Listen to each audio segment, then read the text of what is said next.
Hello' মৰমৰ বন্ধু বান্ধৱীসকল, আজিৰ ভিডিঅ' ডিছকাছ কৰিম ক্লাছ 10 ছ'চিয়েল ছায়েন্সৰ চিলেবাছৰ বিষয়ে। হাফ ইয়াৰলি এক্সামত কোনকেইটা চেপ্টাৰ আহিব তাৰ বিষয়েহে জানিম। আৰু এটা কথা, যদি তোমালোকে মেট্ৰিক পৰীক্ষাৰ চিলেবাছৰ বিষয়ে নাজানা তেনেহ'লে আমাৰ এই চেনেলত ভিডিঅ' দিয়া আছে, তাৰ পৰা চাই লোৱা।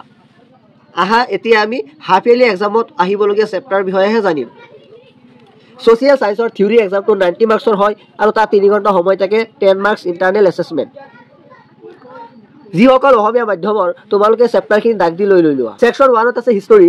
প্ৰথমে আছে ইণ্ডিয়া, পাৰ্চন অফ বেংগল, স্বদেশী মুভমেণ্ট। এইটো হাফ ইয়াৰলি এক্সামত আহিব।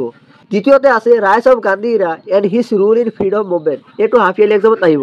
3 নম্বৰত আছে Assam, anti British uprising in Assam, agrarian revolutions. এইটো হাফ ইয়াৰলি এক্সামত আহিব। ছেকশ্যন 2ত আছে জিঅ'গ্ৰাফী। প্ৰথমে আছে ইকনমিক জিঅ'গ্ৰাফী। এইটো হাফ ইয়াৰলি এক্সামত আহিব। 2 নম্বৰত আছে এনভাইৰনমেণ্ট এণ্ড এনভাইৰনমেণ্টেল প্ৰব্লেমছ। এইটো হাফ ইয়াৰলি এক্সামত আহিব।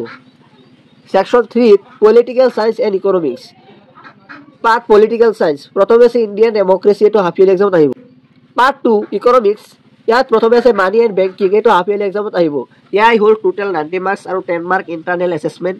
আজিৰ ভিডিঅ'ত এইখিনিতে সমাপ্ত কৰিলোঁ। যদি তোমালোকৰ এই ভিডিঅ'ৰ পৰা অলপ হেল্প হৈ থাকে তেনেহ'লে আমাৰ ভিডিঅ'টো লাইক কৰি বন্ধু বান্ধৱীক শ্বেয়াৰ কৰি দিবা। আৰু আগন্তুক মেট্ৰিক আৰু হায়াৰ ছেকেণ্ডেৰী পৰীক্ষাৰ প্ৰতিটো মুহূৰ্তৰ খবৰ পাবলৈ আমাৰ চেনেলটো ছাবস্ক্ৰাইব কৰি বেল আইকনটো দবাই দিবা। ধন্যবাদ।